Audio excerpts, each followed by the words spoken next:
Kang, ketika kemudian Bupati mencoba untuk meredam demonstrasi dengan muncul ke publik, minta maaf, tapi kemudian dia dilempar aqua, dia diteriaki.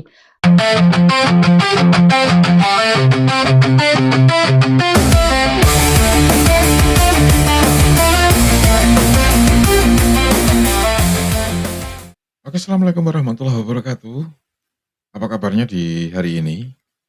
Di video kali ini yaitu tentang warga Pati, Jawa Tengah yang akhir-akhir ini demo ya.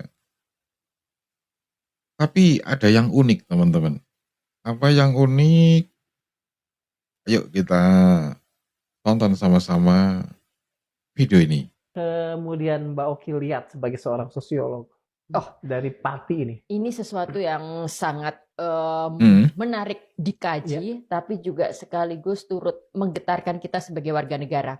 Sebagai seorang sosiolog, Kang Darso, kebetulan saya memang fokus untuk meneliti soal resistance, soal perlawanan. Jadi bagaimana bentuk-bentuk perlawanan, apa akarnya, bagaimana bentuknya, dan bagaimana modifikasi terkini, termasuk bagaimana itu mencapai tujuannya, itu termasuk bidang kajian saya. Nah, ketika Pati meletus, apa yang kita lihat sekarang, puluhan ribu, bahkan bisa jadi ratusan ribu orang tumpah ke jalan. Kalau kita lihat kan gambarnya sampai kayak begitu ya. Nah, ada sampai ada dilempar bupatinya dengan segala macam. Lalu yang menarik ada dukungan perempuan, mendukung dengan makanan, dengan berbagai bentuk caranya itu. Itu betul-betul rakyat Pati, warga Pati itu bersatu. Mereka mengekspresikan kemarahan, mereka mengekspresikan kekecewaan pada bupatinya yang disebut bupati, namanya Bupati Sadewo itu. Nah, di sini pertama adalah si bupati ini, dia itu adalah seorang penguasa yang tidak mengenal daerahnya sendiri. Pati ini, Kang, Pati ini menempati peran sentral dalam pergerakan sosial di Indonesia.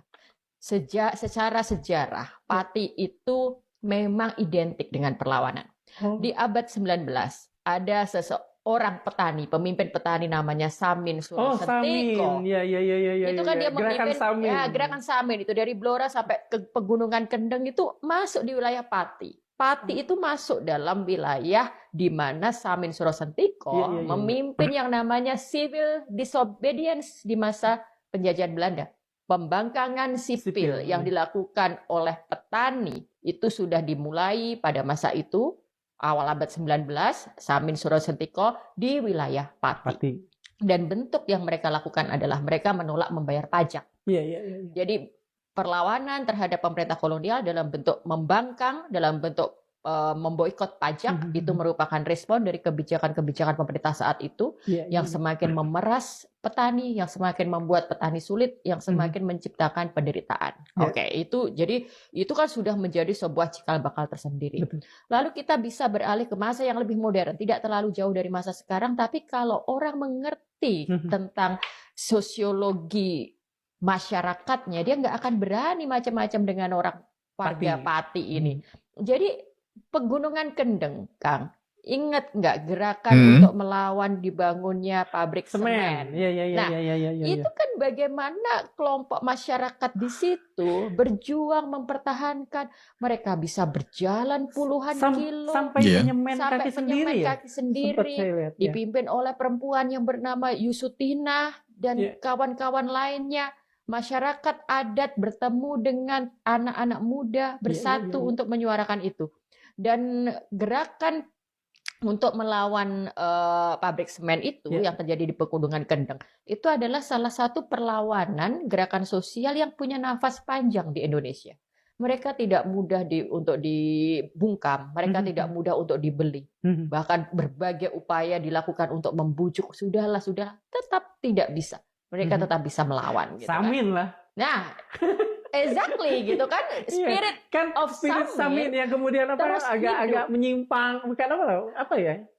Kalau dalam bahasa kita, dalam positif way, in Jawa ya, kayak dablek. Jadi kita benar-benar teguh pada pendirian. Sebenarnya bisa dijelaskan sebagai teguh pada pendirian, tidak mudah digoyahkan. Nah, itu terjadi pada masyarakat Pati hari ini. Jadi kita bisa merasakan masyarakat Pati sedang betul-betul mengadaptasi mereka mengadopsi semangat Samin. Dan mereka lah yang dimaksud sebagai Wong Samin itu. Betul. Mereka ketika merasa tertindas, mereka melawan. Ketika mereka diancam, mereka semakin membesar. Itu kan kemarin bupatinya berkata, turunkan 50.000 orang, saya tidak akan mundur. Oh, jangan salah. Mereka bisa dengan ditantang, dengan diremehkan. Itu kan mereka diremehkan. Mereka justru semakin terpecik semangat untuk melawan. Dan saya baca itu bahkan warga Pati yang merantau sampai datang pulang, semuanya berkorban, semuanya ikut menyumbang semuanya terlibat gitu. Jadi mereka betul-betul punya mental perlawanan ini. Jadi Bupati Pati jelas tidak paham siapa yang sedang dihadapi, tapi sebenarnya ini tidak hanya soal Pati kan. Kita bisa melihat ini kemudian menjadi cerminan dari masyarakat Indonesia dimanapun mereka berada. Jika memang rasa ketertindasan dan perasaan diremehkan itu sudah sampai di ubun-ubun ini, mereka tidak akan pantang mundur. Masyarakat bisa mengorganisir diri untuk melawan. Dan ini baru dimulai dari Pati. Gitu. Gerakan Samin ini kan fenomenal. Saya beberapa kali menemukan itu di Magnum Opus beberapa profesor, atau misalnya Pak Sartono, betul. Kemudian Pak Kunto juga di Parade Jemaah Islamnya menulis soal gerakan Samin ini, dan beberapa yang lain. Kalau saya tidak salah, buku terakhir dari siapa tuh anak bajang menggiring angin? Sindunata. Bukunya cukup tebal. Itu kan juga menulis soal gerakan Samin. Ini kan sebetulnya tadi Mbak Oki mengatakan orang-orang Samin saat itu mendablekan diri. Apakah ciri-ciri terutama dari gerakan Samin ini akan bisa kemudian memberikan inspirasi bagi mungkin ya sekian banyak orang Indonesia yang saat ini barangkali sudah mulai agak frustrasi dengan kondisi keseharian? Ketika sekarang kita lihat warga Pati melawan, itu kita sudah melihat bahwa mereka pun mengadopsi nilai-nilainya Samin, bahwa mereka tidak mudah untuk ditekan, mereka tidak mudah terancam, mereka tidak akan mundur. Dan semangat perlawanan itu betul-betul mereka junjung tinggi. Gitu. Nah, apakah ini akan menular ke daerah lain? Oh, kenapa tidak? Gitu. Justru ini alarm itu. Dan kita harus tahu konteksnya. Pertama adalah perlawanan masyarakat Pati hari ini itu kan karena kenaikan PBB 250%. 2,5 kali lipat. Nah, 2,5 kali lipat. Awalnya kan bupatinya mentang-mentang tidak akan mundur, tapi kemudian gentar juga kan ketika diancam. Dibatalkan. Tapi dibatalkan itu ternyata tidak menyurutkan semangat perlawanan yang sudah dipersiapkan dan sudah memang mau dikobarkan. Apakah itu karena Bupati Kasip atau justru ada sesuatu yang dia sudah tergelincir dan salah yang ditunggu oleh sekian banyak orang sehingga kemudian dia melewati apa yang disebut point of no return? Dia sudah melewati point of no return. Tapi ketika dia sedang mengoreksi mau membatalkan itu, disitulah dia sebenarnya menyadari bahwa dia salah. Tapi kan sudah nggak bisa kembali lagi. Masyarakat sudah betul-betul ngelihat gitu. Tapi kita bisa ngelihat kenapa dia akhirnya sadar bahwa itu salah, gitu kan? Ada gencetan, ada suara dari pihak atas, dari Kemendagri, mungkin dari partai, dari gubernur. Jadi orang-orang seperti Bupati Pati ini, saya bisa melihat bahwa dia memang menganggap remeh masyarakat, tapi dia orang yang sangat tunduk dan sangat takut pada atasan. Nah, ini berbeda dengan semangat Samin. Semangat kita sebagai citizen, egaliter. Ya, justru kita akan mengatakan Anda jadi bupati karena kita yang mengizinkan. Karena kita memberi suara kita. Kalau Anda tidak lagi mendengar kita, ya dengan gampang kita cabut. Nah, yang kita heran dari Bupati Pati ini, dia seperti hidup pada masa penjajahan. Atau at least dia hidup di masa Orde Baru mungkin kan. Dia lupa bahwa sekarang kita hidup di masa yang semuanya serba terbuka. Bahwa apapun yang kamu lakukan, konstituen kamu itu kan masyarakat. Mereka dengan akan mudah untuk mengoreksi, mereka akan dengan mudah untuk menarik mandat, mereka kan dengan mudah untuk memprotes. Dan sekarang dengan kehadiran sosial media, perlawanan Pati itu kan diamplifikasi. Ya.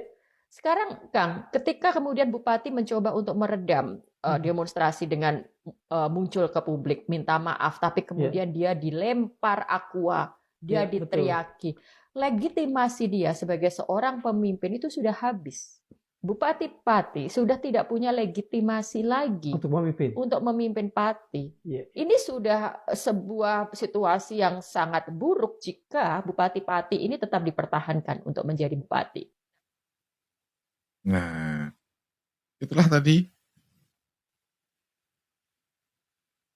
jawaban dari ibu ini ya, tentang Bupati Pati, Jawa Tengah, Sudiwo. Oke, terima kasih sudah menonton. Kita ketemu lagi di video mendatang. Selamat beristirahat dan wassalamualaikum warahmatullahi wabarakatuh.